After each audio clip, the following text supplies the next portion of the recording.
Okay, so we're going to go ahead and continue on with solving inequalities. We're going to look at combining like terms and combining like terms with the distributive property. So on our first problem, we have to clean up our left-hand side. We've got a 6b here, and then we have a minus 11b. So we're going to combine those. So 6 minus 11 is going to turn into a negative 5b. I still have this plus 6, and then less than or equal to negative 4. So now I'm just going to solve my normal two-step equation. I've combined those like terms. I start by moving the 6, so I subtract 6 on both sides. I have negative 5b is less than or equal to negative 10. I divide by negative 5 on both sides, and since I'm dividing by a negative number, this sign has to flip around. So the 5's cancel, negatives cancel, b, now this flips greater than or equal to, and then the negatives cancel, 10 divided by 5 is 2. Now just to remind you about your graphing, because even though I'm not practicing them on all problems, don't forget your graphing, your number line, there's 2. You need a number on each side. And this has the line underneath, so it's a closed dot on the 2. And then the arrow goes towards the bigger numbers because that's a greater than symbol. Okay, next one. We have got a really messy side, so I'm going to combine my 2x and the negative 6x. So 2 minus 6 is negative 4x. Then I have an 8 minus 11, and 8 minus 11 is negative 3, and that is greater than 5. So now I've combined those left-hand terms. I combined the x's, I combined the constants, so now it makes it easier to solve. So now I add 3 to both sides. So now I have negative 4x is greater than 8. I divide by negative 4. And remember, I'm dividing by a negative number, so that sign has to flip around. So now I have x, it flips, less than, and 8 divided by negative 4 is negative 2. So remember, we're always looking at that bottom number there. If the bottom number is negative, then I have to flip it around. It doesn't matter what the top number is on this side. All that matters is what this number is on this on top and bottom, and it should be exactly the same.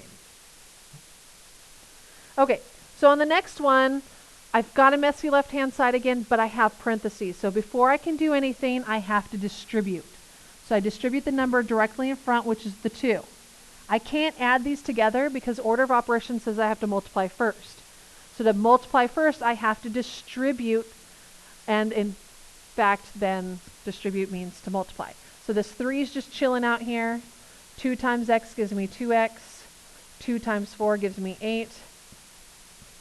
Now that I've distributed, now I'm looking to clean up that left-hand side. So I have a 3 plus 8, and 3 plus 8 gives me 11. So this is 11 plus 2x is greater than 3. Now I can go ahead and solve. I moved 11 by subtracting 11 on both sides. So now I have 2x is greater than negative 8. I divide by 2. Now that 2 is positive, so I do not flip the symbol.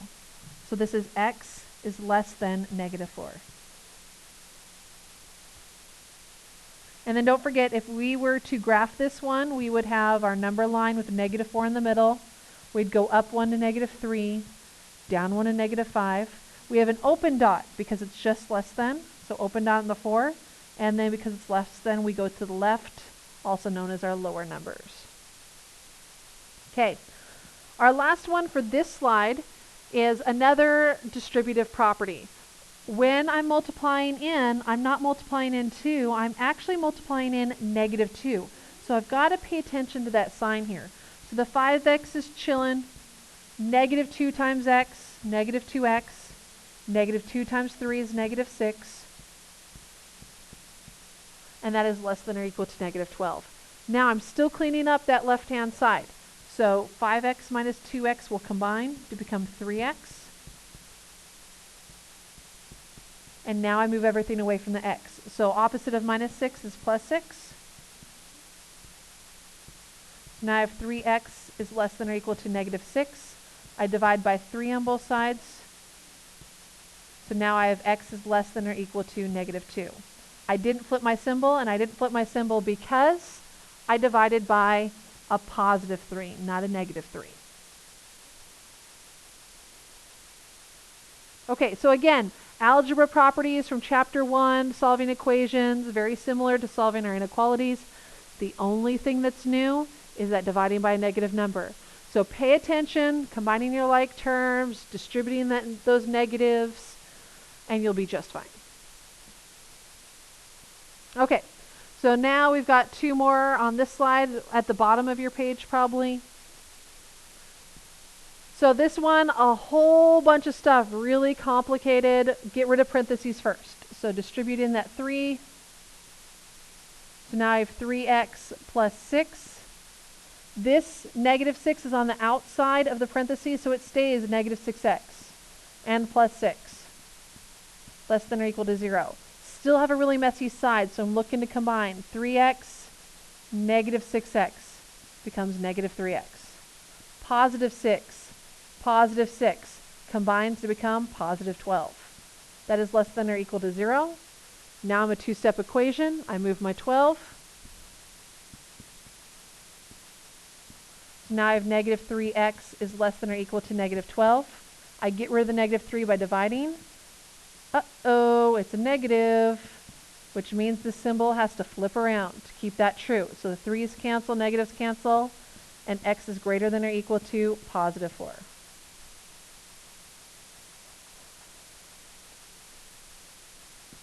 Okay, our next one. Ooh, that is ugly. And look, our x is on the wrong side. So I'm going to flip everything around. I'm going to have the negative 1, because there should be a number there, so I'm going to put the 1, times 2x minus, or plus 9, minus 4, plus 1x. And then I flip that inequality symbol, so now it's pointing towards my x's, and negative 18. Again, you could solve it the way it was, and then flip at the end. I like flipping at the beginning. For some reason, it just works best with the way my brain works. So the first thing I do is get rid of the parentheses. So I'm multiplying inside. Negative 1 times 2x is negative 2x. Negative 1 times 9 is negative 9. Still really ugly. So much stuff on that left-hand side. So let's combine. I've got a negative 2x and a positive 1x. When I combine, I get negative 1x. I've got a negative 9, negative 4 becomes negative 13. Now I move everything away from the x, starting with the minus 13. So I add 13. So now I have negative 1x is less than negative 5. I divide by negative 1, and keep in mind that's negative, so this sign's going to flip around. So the 1's cancel, negatives cancel, I get x. I flip that to greater than. Negatives cancel, 5. So again, we're getting into the way more complicated inequalities. Very similar to what we were doing with our equations. Same rules, same ideas, and we're just seeing them over and over again. Because the more you practice, the better you get. Okay. So the last thing we're going to talk about is writing inequalities. So the first thing we're going to look at is to rent a certain vehicle, rent-a-ride charges $55 a day. So remember when we talked about story problems, we talked about an initial rate. This is my initial cost, $55 a day. Actually, yeah, $55 a day. So it doesn't matter. Rent-a-ride charges $55 every single day. It's one day. Oops. I don't know why I put equals. It's a bad habit.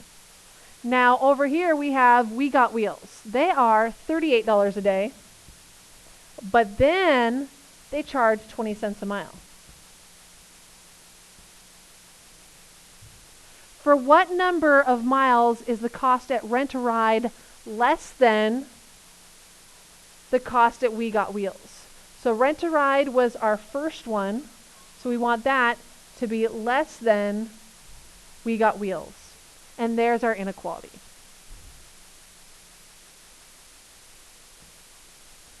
Okay, next one. Again, we're just writing the inequalities. We don't have to solve them. A video store has 2 movie rental plans. Plan A, I'm going to go ahead and label this because that last problem kind of got me. So Plan A and Plan B. So Plan A has a $25 membership fee, so that's my flat cost. And then $1.25 for each movie rental. And I used M for movie rental, but you can use X. You can use any letter you want. Now Plan B costs $40 for unlimited movie rentals. For what number of movie rentals is Plan B less than Plan A? So Plan B less than Plan A. So I want Plan B to be less than, meaning I'm pointing towards Plan B and eating the bigger one, Plan A. And that's our inequality. Okay, so that's our setup for them. And then, of course, we're using these. We're solving them just like we are any others. Just as a reminder to you, if you wanted to go ahead and solve these using decimals, to get rid of decimals, you multiply by versions of 10. So 10, 100, 1,000, depending on how many decimal places you have. Since this one has 2 decimal places, I would times every term by 100. And it'd give us really big numbers, but then I don't have to worry about decimals and how decimals work anymore. So just a little reminder to you, just kind of how to do that. And then our next time on 2.5, we're going to go ahead and look at what happens with when we have x's on both sides and how to work that.